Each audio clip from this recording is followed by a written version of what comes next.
dilakukannya pertemuan itu maka menjadi nama piagamnya. Jadi seperti Venice Charter 64. Nah, kalau kita perhatikan dalam perkembangan sejarah memang lingkup cagar budaya itu sangat terbatas pada monumen, ya, kemudian berkembang group of building dan terus berkembang, ya. Dan kita tahu bahwa ini kemudian dipromosikan juga oleh e-commerce, dan e-commerce ini punya keanggotaan di berbagai negara termasuk Indonesia, ya. Eh, Sayang Indonesia tidak terlalu aktif. Kemudian kita bisa melihat juga cakupan cagar budaya itu dari berbagai piagam-piagam yang ada, termasuk misalnya ada historic garden tentang taman. Jadi bagi Bapak Ibu yang tertarik dengan taman bersejarah ada juga piagamnya. Yang berkaitan dengan kota juga ada historic character of towns. Kemudian eh, piagam Eropa juga memperluas lingkup cagar budaya dan ini mempengaruhi terminologi lingkup cagar budaya kita di dunia, ya. Kemudian kalau kita lihat seterusnya ada Burma Charter tahun 79. Nah, ini Burma Charter cukup dikenal karena dia mulai memperkenalkan yang kita sebut dengan nilai nilai suatu atau causal signifikan, ya. Jadi causal signifikan itu misalnya berkaitan dengan nilai estetika, sejarah, ilmu pengetahuan, sosial, ya. Kemudian eh, 82, 92 setiap negara kemudian juga punya piagam cagar budaya yang dikeluarkan. Jadi kalau kita lihat, ini penelitian saya, kalau kita lihat dari abad 19 yang kita kenal dengan Society for Preservation of Antique Building, SPAP, Manifesto, kita mengenal nama Ruskin and Morris, ya, arsitek yang menulis buku The Seven Lamp of Architecture. Jadi kita bisa melihat memang eh, UNESCO dan e-commerce mendominasi semua pemahaman kita tentang cagar budaya. Nah, ini memang menjadi suatu masalah karena sesungguhnya kalau kita melihat yang di bawah itu, saya menulis ada timeline Traditional Architect Conservation in Asia. Jadi sebenarnya tanpa kita sadari, sebenarnya kita punya tradisi mengkonservasi bangunan-bangunan tradisional kita, sebenarnya, ya. Cuma istilah itu kan kita tidak menyebutnya sebagai konservasi, tetapi kita terus eh, memelihara bangunan kita, ya, termasuk nilai spiritualnya, nilai sosialnya untuk mempertahankan bangunan kita. Nah, kalau kita melihat dalam perkembangan definisi cagar budaya kontemporer, maka sekarang yang dulunya fokusnya pada objek, sekarang berpindah ke subjek. Terutama di Burma Charter menyebutkan bahwa konservasi itu harus melibatkan partisipasi masyarakatnya. Kenapa masyarakatnya harus dilibatkan? Karena memang mereka yang eh, terdampak, ya, pada suatu kegiatan konservasi. Jadi mereka harus dilibatkan. Karena itu sekarang mulai tahun 90-an mulai berkembang bahwa konservasi itu fokusnya bukan hanya pada objek tetapi pada subjeknya. Karena itu mulai muncul tahun 94 ada Nara dokumen yang mulai memperkenalkan dengan intangible cultural heritage. Ya, kemudian Chinese Principle, kemudian India juga ada Intact Charter, kemudian Kanada ada Quebec Declaration yang menekankan tentang the spirit of place, ya, jadi ada di apa tentang ruang, jadi eh, yang disebut dengan apa kemarin disinggung juga oleh Pak Roni Gun, nah, spirit of place. Jadi Finas tahun 2005 menjelaskan bahwa tanggung jawab konservasi itu jatuh pada masyarakatnya yang terdampak, ya. Karena itu kita harus melakukan kegiatan konservasi itu harus melibatkan masyarakatnya, harus konservasi berdampak pada masyarakat. Nah, sejak itu maka UNESCO kemudian juga mengeluarkan eh, definisi tentang Intangible Cultural Heritage atau ICH. Ya, jadi disebutkan bahwa practice, representation, expression, knowledge, skill, jadi termasuk instrumennya, that communities, group, and in some cases individual recognized as part of their cultural heritage. Ya, nah ini contoh beberapa cagar budaya dunia kita yang intangible. Ya, jadi kita itu sangat kaya sekali dengan intangible. Kita harus bersyukur ya. Jadi kita harus bangga menjadi warga negara Indonesia. Jangan lagi viral ya, ada orang yang bangga anaknya jadi warga negara Inggris. Jadi seharusnya kita bangga jadi warga negara Indonesia karena kita kaya dengan budaya kita, cagar budaya kita yang intangible. Ada wayang, ada keris, ada batik, ada angklung, dan seterusnya. Ya. Ini cagar budaya dunia. Belum lagi cagar budaya dunia alam. Ya. Nah, tahun 2003 sebenarnya kita juga sudah mengadopsi Intangible Heritage. Jadi tahun 2003 melalui jaringan Prestasi Pusaka Indonesia, ketika itu saya juga hadir, di Bogor kita membuat suatu piagam, ya, jadi yang dimaksud dengan Pusaka Indonesia, kita lebih suka memakai kata pusaka daripada warisan ya, karena kalau warisan itu diwariskan dan bisa dijual dan sebagainya, tapi kalau pusaka itu bersifat publik, jadi dimiliki bersama, harus dijaga. Jadi pusaka Indonesia itu ada pusaka alam, pusaka budaya, ada satu lagi yang menarik sebenarnya sama dengan bahasa Inggris cultural landscape heritage. Pusaka Saujana. Jadi kalau pusaka Saujana itu dari kata Saujana itu sejauh mata memandang ya kalau Anda lihat di KBBI. Jadi sejauh mata memandang itu adalah alam sekitarnya, landscape sekitarnya dengan bangunannya, dengan cagar budayanya. Kalau di UU kita tahun 2011 nomor 1 ada 5 jenis cagar budaya. Cuma saya belum menemukan yang berkaitan dengan tadi ya apa intangible heritage. Nah, kalau kita bicara tadi dari berbagai sumber tadi kita sebenarnya bisa melihat beberapa eh, referensi piagam ya sebagai kesimpulan. Jadi sebenarnya secara kesimpulan secara garis besar kita punya dua kategori yaitu intangible dan tangible ya. Yang tangible yang immovable dan movable. Jadi yang movable itu misalnya museum collection. Yang intangible itu bisa praktis, presentation, expression dan sebagainya. Jadi misalnya eh, teknik pertukangan kita itu berkaitan dengan praktis misalnya. Ya, itu sudah bagian daripada intangible heritage kita.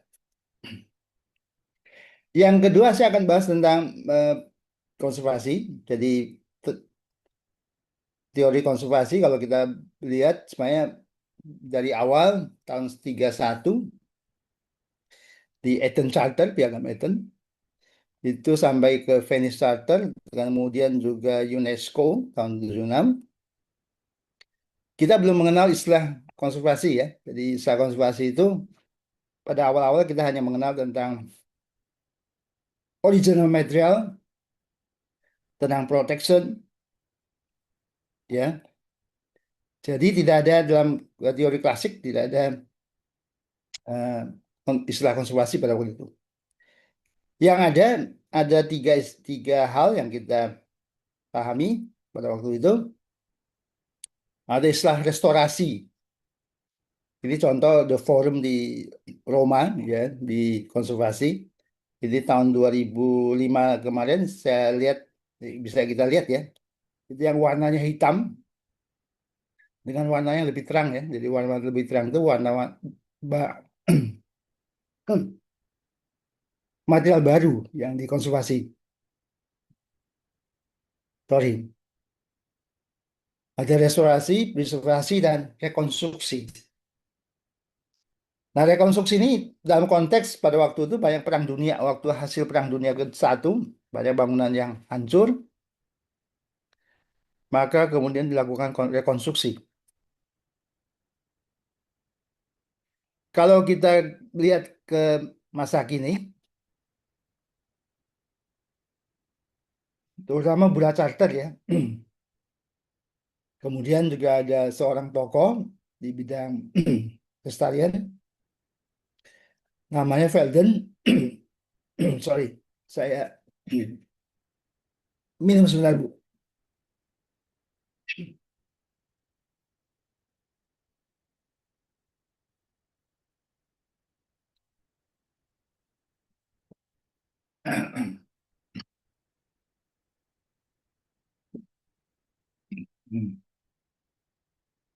Baik, sudah lebih lega. Jadi intinya kalau kita perhatikan dalam perkembangan terakhir, konservasi itu bukan diartikan hanya sekedar suatu aktivitas, ya, menjaga, memelihara, tindakan-tindakan untuk memelihara, mempertahankan, mempertahankan suatu bangunan supaya tetap berfungsi untuk kita eh, menghindari suatu bangunan kemudian terbengkalai atau rusak ya. Jadi akhir-akhir tahun 2000 sampai 2003 kita mengenal ada satu kata kunci yang baru, yaitu manage change, jadi mengelola perubahan. Jadi sebenarnya kalau kita rangkum, ya, konservasi itu adalah suatu eh, kegiatan, ya, intervensi yang kita lakukan untuk merubah, ya, mengelola perubahan. Jadi bangunan-bangunan cagar budaya harus kita kelola, harus kita intervensi, dia bisa berubah, berguna untuk masa kini dan masa akan datang. Ya. Nah, dalam konteks arsitektur di Asia Tenggara, misalnya Southeast Asia, ya, kita paham, kita menekankan bukan hanya menekankan fisik bangunannya, tapi kita memahami arsitektur itu punya nilai simbolik, punya cosmological system, source of power. Jadi kalau kalian mungkin pernah membaca buku Living House ya, ini menarik ya tentang eh, arsitektur di Asia Tenggara. Kemudian juga kita paham bahwa konstruksi struktur di bangunan-bangunan tradisional kita di Asia termasuk itu mudah rusak, perishable.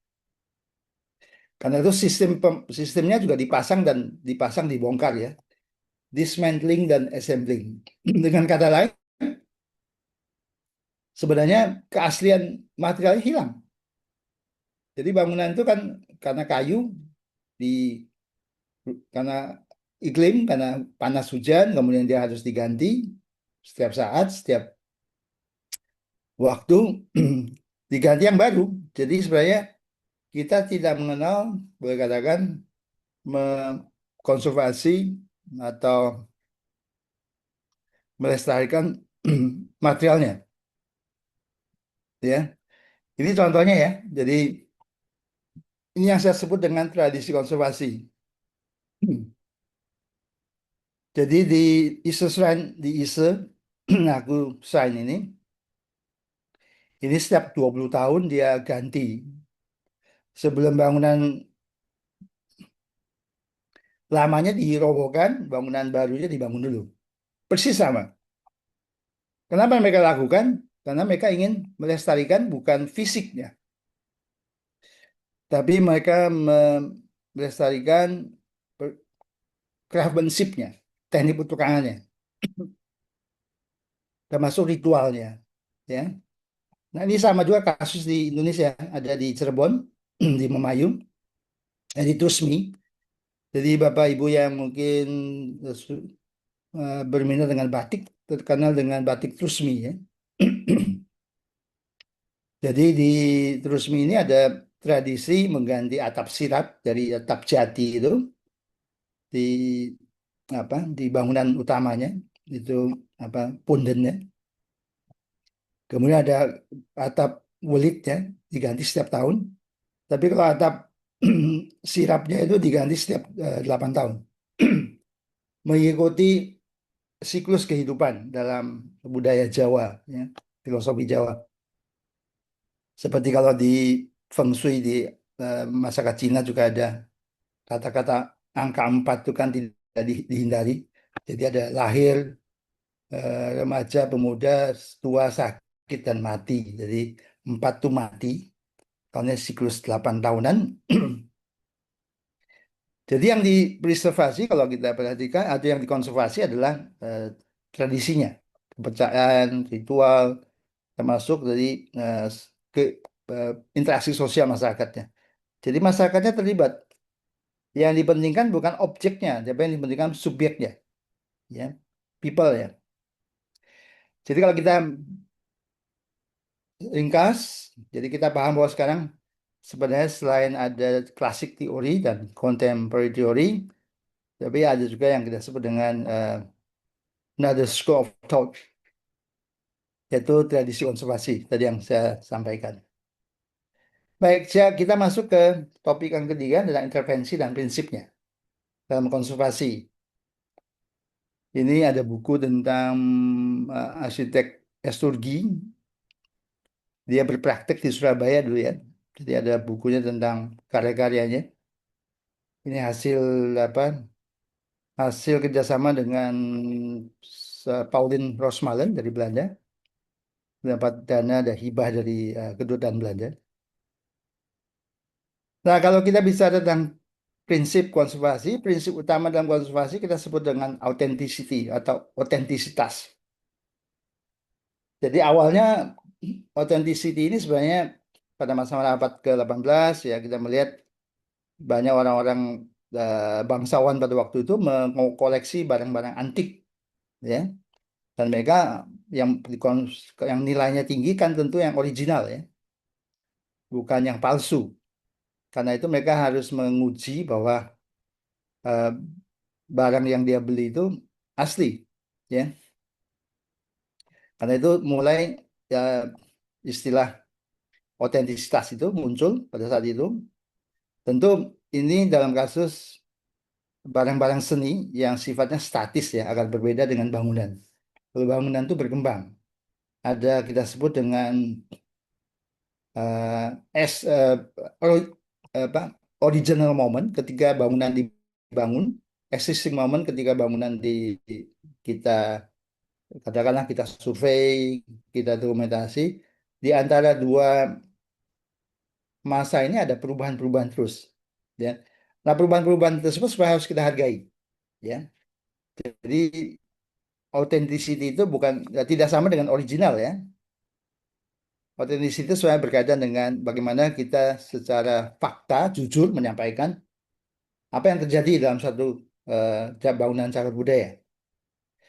Nah untuk mencapai prinsip ini tentu ada prinsip-prinsip selanjutnya ya.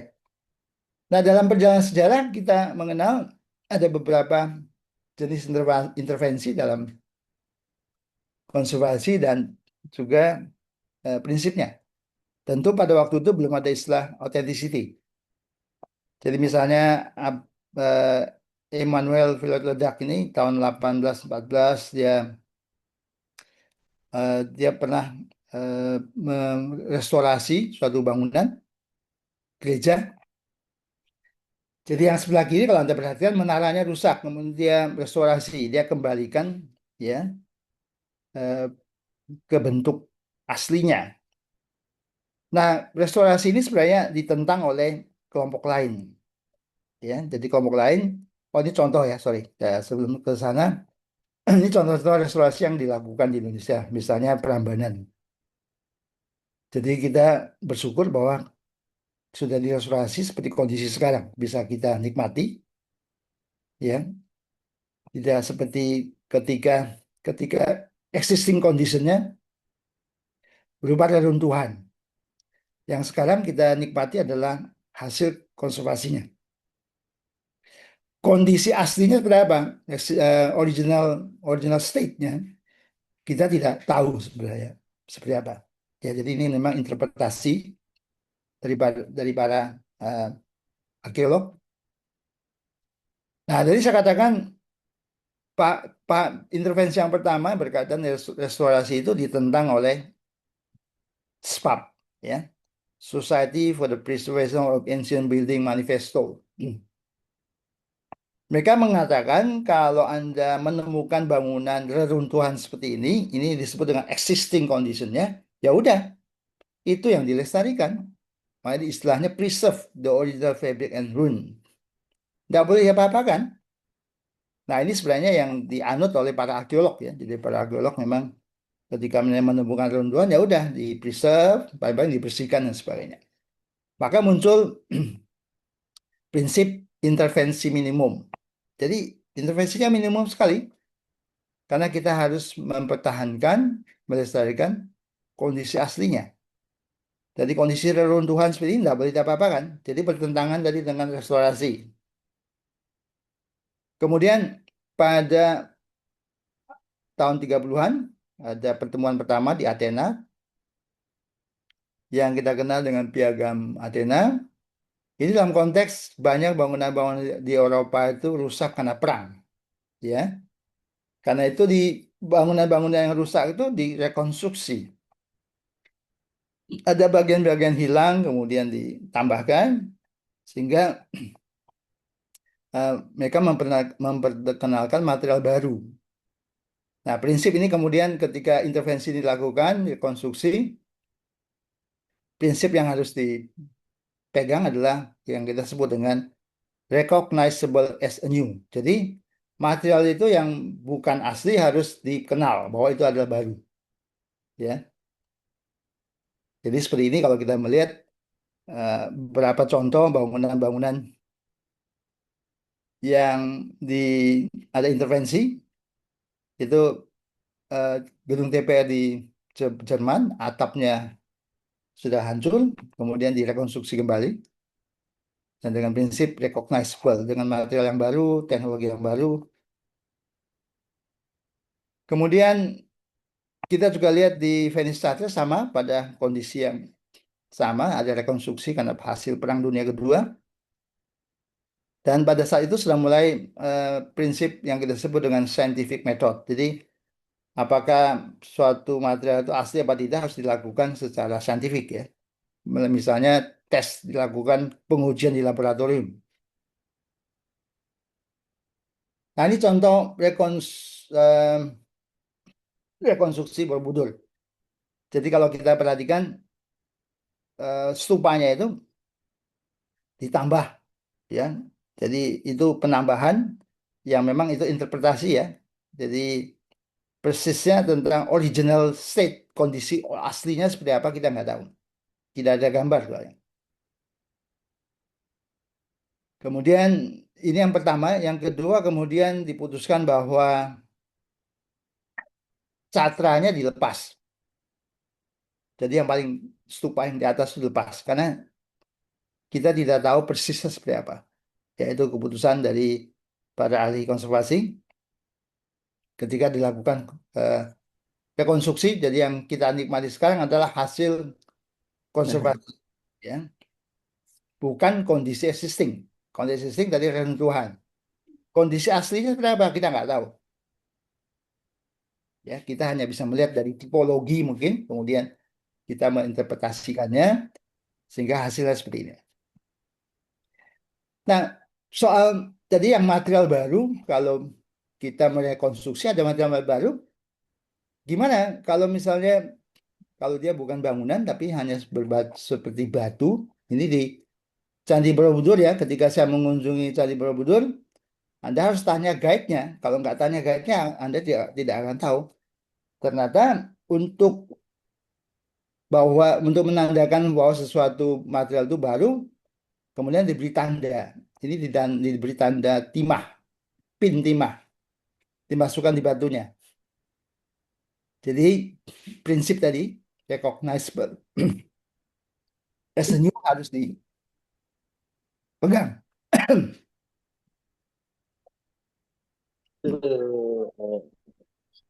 Tôi lại đến chưa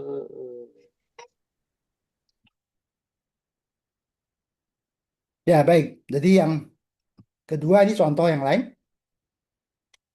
Ini ketika rekonstruksi saya ikut, saya ada video juga. Jadi gempa tahun 2006 ada Tira Jumas ya yang runtuh di Jogja. Kemudian direkonstruksi kalau Anda perhatikan material-material kayu barunya itu diberi tanda. Ya, jadi harus diberi tanda. Bentuk tandanya bisa macam-macam. Ini tandanya berupa paku, paku kuningan. Jadi balok-balok kolom yang baru di baku. Material-material asli reruntuhannya yang masih bisa dipakai, dipakai. Yang tidak bisa dipakai, terpaksa harus buat baru ya. Nah, kalau kita perhatikan ini memang ya yang dilestarikan bukan fisiknya, tapi intangible heritage-nya. Jadi kita paham bahwa dalam konservasi klasik teori klasik, prinsip-prinsipnya ada nah, prinsip utamanya autentisitas ya. Kemudian tentu berhubungan dengan intervensi dari eh, prinsip-prinsip turunannya. Jadi dia harus ada original state, kondisi asli, ada minimum intervention, ada recognizable as a new, kemudian juga original material authentic dokumen. Jadi kita harus punya dokumen asli untuk melakukan konservasi atau rekonstruksi, apakah restorasi dan sebagainya.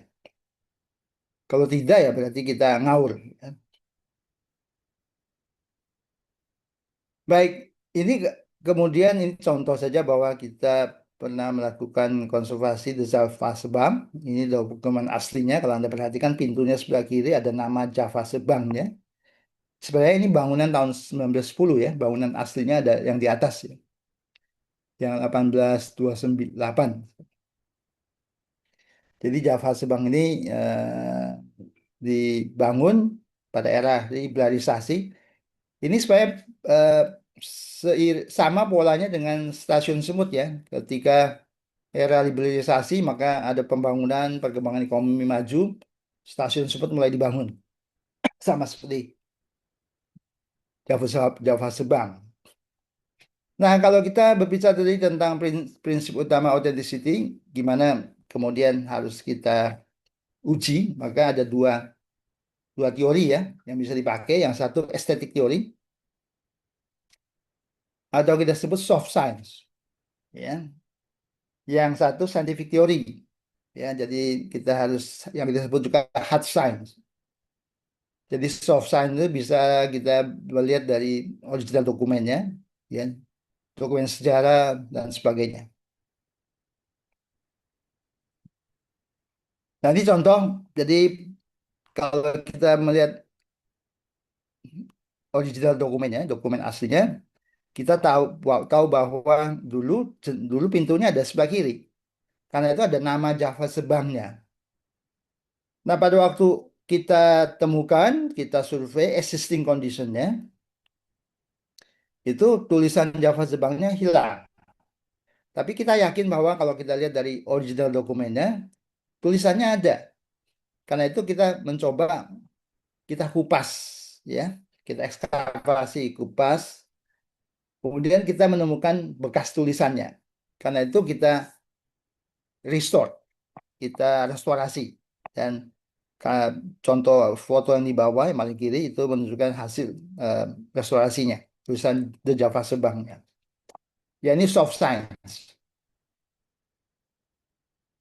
Jadi soft science yang lain misalnya kita melihat ada dokumen yang menjelaskan bahwa pabrik di Amsterdam itu dia membuat eh, apa keramik lantainya, material lantainya itu dia eh, di, keramiknya di eh, atau kita sebut teraso ada apapun itu dipakai di eh, Batavia di Jakarta. Jadi kalau kita lihat di Museum Bank Mandiri sekarang Jakarta dengan yang di Surabaya, Java Bank sama, ya. Dan kita yakin bahwa itu adalah yang asli, ya, sesuai dengan tadi tipologi yang ada dan juga dokumen tadi. Kemudian kita membuat yang baru. Yang baru ini kita buat di eh, pabrik kunci di Yogyakarta. Kemudian yang baru itu harus kita beri tanda. Jadi kalau Anda ke Java Bank sekarang, Anda bisa melihat mana keramik lantainya yang baru. Ada tandanya, kita lubangi sedikit. Ya, itu proses dilobangi. Kalau yang atapnya ini asli ya, masih tulisan Karangpilang Surabaya. Jadi ini originalnya. Jadi kita kita pertahankan yang aslinya. Nah, demikian juga ornamen pada bangunannya. Jadi ornamen pada bangunannya, kita melihat di dokumen aslinya ada ornamennya. Tetapi pada waktu kita melakukan survei, kondisi existingnya, ornamennya hilang. Karena sudah dicat. Ya. Karena itu ada satu kolom yang di tengah itu yang saya sisakan untuk diperlihatkan bahwa kemudian ini prosesnya kita kupas lapis per lapis catnya. Ketika kita kupas lapisan catnya, kita ketemukan ornamennya. Ya, jadi berdasarkan dokumen asli dan juga hasil kupasan di cat yang di kolom ini ada keterangannya ya tentang disengaja dibiarkan ada satu tidak direstorasi. Maka kita berani memutuskan bahwa ornamennya memang ada seperti itu, ya. Termasuk cat, warna cat. Jadi cat itu kita kupas setiap lapisan cat. Kalau yang nomor 4 cat itu berarti cat sudah itu warna semen ya. Jadi yang aslinya ada yang nomor 3. Sehingga Hmm. kita kembalikan warna seperti itu, nomor 3. Dan cat untuk ini tentu cat yang bisa bernafas ya, khusus untuk bangunan-bangunan yang tidak memakai semen. Nah ini yang disebut dengan scientific atau hard science. Jadi plaster-plaster yang ada di bangunan tersebut kita ambil sampelnya, kita uji ke laboratorium di Balai Konservasi Peninggalan Borobudur. Karena pada waktu itu hanya ada di sana yang mampu melakukan eh, pengujian. Sehingga kita bisa mendapatkan komposisinya. Bata merah, pasir, bata merah, dan kapur. Komposisinya 211. Jadi semen plasternya kita kembalikan ke komposisi aslinya. Untuk bagian-bagian yang rusak ya. Tidak semuanya itu. Ya, ini kalau kita bicara dalam konservasi tentu intervensi itu tidak tunggal ya.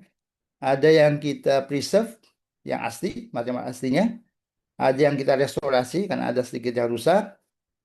Kemudian tentu ada infill juga untuk MEP-nya. Mechanical Electrical Plumbing-nya yang harus kita infill tentu prinsipnya recognizable as new. Jadi MEP-nya itu tidak merusak prinsip tadi minimum intervensi. Kita ada penambahan AC. Jadi indoor AC-nya itu kita memanfaatkan lubang-lubang angin yang ada. Jadi lubang-lubang angin itu yang ada karena dulu kan ventilasi alami ya, ada lubang anginnya di atap. Itu kita pakai lubangnya. Ada satu yang tidak, yang tersisa yang kita perlihatkan. Jadi prinsip minimum intervensi, prinsip recognizable as a new itu kita pegang. Nah ini tadi kalau klasik teori kita memahami bahwa otentisitasnya berkaitan dengan material dan sebagainya yang fisik ya. Bagaimana yang otentisitas pada bangunan-bangunan yang tadi saya katakan bangunan tradisional yang konstruksinya selalu diganti. Kayu rusak ya diganti. Ya. Nah, yang dikonserv kan bukan fisiknya, tapi tadi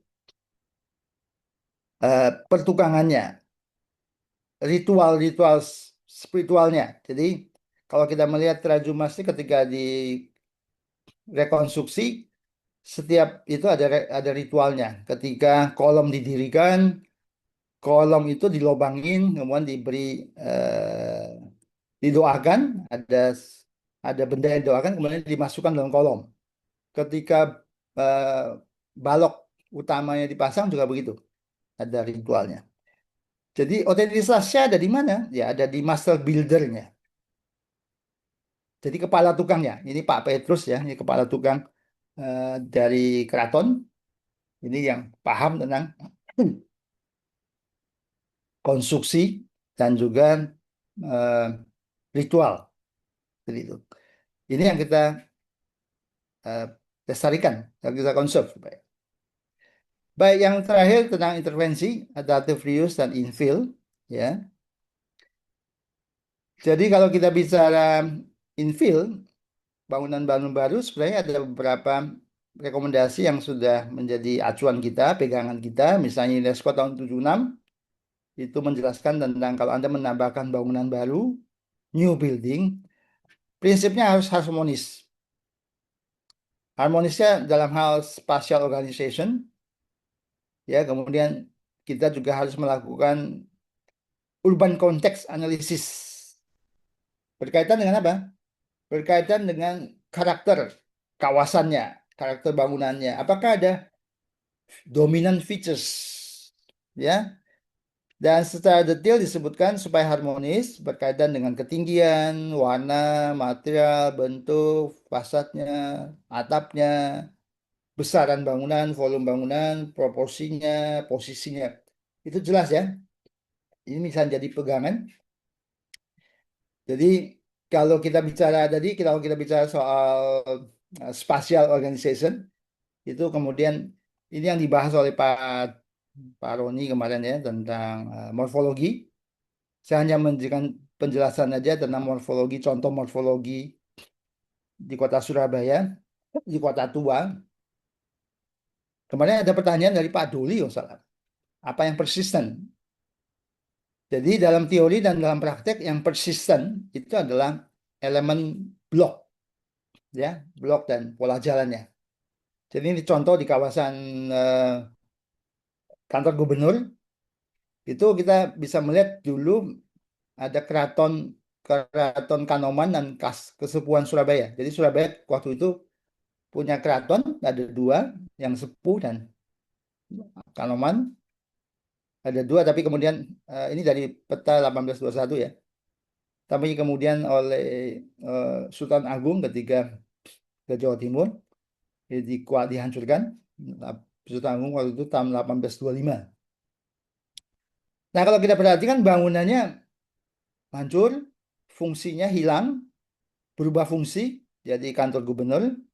Nomor dua itu ada gedung kehakiman Belanda waktu perang perang kemerdekaan tahun 45 itu agak rusak tapi tidak direkonstruksi, tapi dihancurkan. Kemudian oleh Soekarno dibangun monumen apa pahlawan ya, monumen apa? Sampai lupa saya namanya. Monumen yang ada di Surabaya persis di depan kantor gubernur. Itu ide dari Soekarno. Jadi kalau kita lihat fungsi dan bangunannya hilang, tetapi blok pola jalannya persisten. Itu yang paling persisten. Ini hanya contoh menjelaskan tadi ada yang bertanya soal apa yang persisten. Ini kasus di Surabaya. Yang kedua kalau kita bicara tentang infill, itu juga ada Washington Charter tahun 87. Jadi kalau kita menambahkan bangunan baru, nah ini kita semua betul-betul harus memahami dulu existing spatial layout-nya. Jadi morfologinya harus kita pahami. Kemudian kita harus menghargai respect scale and lot size. Ya, kita boleh menambahkan, memperkenalkan contemporary elements. Yang penting harmoni. Nah, ini contoh yang sebelah kanan ini adalah bekas rumah sakit Madi Santosa di Jalan Bubutan. Kemudian ini pengembangnya mengusulkan bangunan baru di belakang di sampingnya. Sayapnya sayang dihancurkan, jadi bangunannya berbentuk U sebenarnya. Dan ini sampai sekarang belum jadi dibangun ya, karena belum disetujui. Karena memang out of scale, jadi skalanya memang. Kemudian juga kalau kita lihat garis padannya dia lebih maju dari bangunan lamanya, jadi tidak harmoni dengan bangunan cagar budayanya. tidak ada respect terhadap bangunan lama. Yang ketiga ada juga dari UNESCO tahun 91, ya. Jadi kalau ada bangunan-bangunan dengan dengan aspek tradisional, ya termasuk materialnya harus kita pertahankan, ya, jangan malah diganti. Yang kita ubah adalah manipulasi bentuk bangunan kalau kita ingin. Nah, kalau pendekatan imitatif dibolehkan kalau kawasan tersebut misalnya homogeneous. Jadi dalam satu jalan itu ada bangunan 2-3 lantai yang sama persis, ya. Seperti ruko misalnya, zaman dulu, ruko-ruko di pecinan misalnya. Itu homogeneous. Mungkin imitatifnya masih bisa dilakukan, tetapi lebih kepada bentuk massa dan skala, ya. Tapi kalau materialnya biasa sausnya yang baru.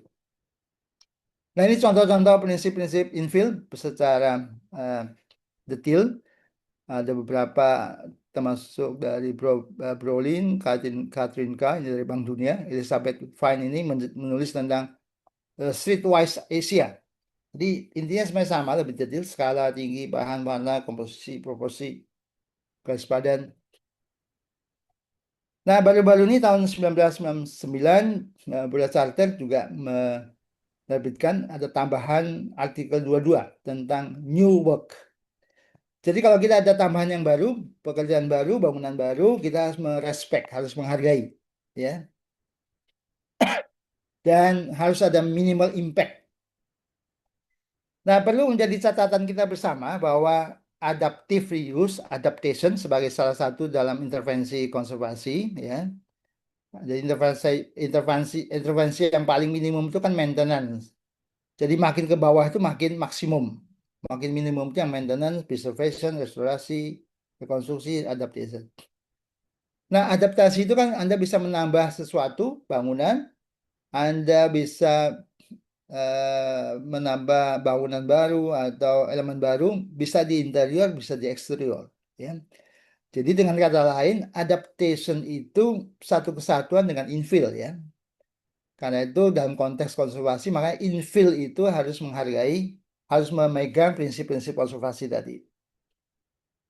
Nah, kalau dalam Permen PU 2021, memang ada dana adaptasi, ya, itu bagian dari pengembangan, ya, tapi tidak dijelaskan tentang infillnya. Ya, ini contoh adaptasi yang ada di Surabaya, ya.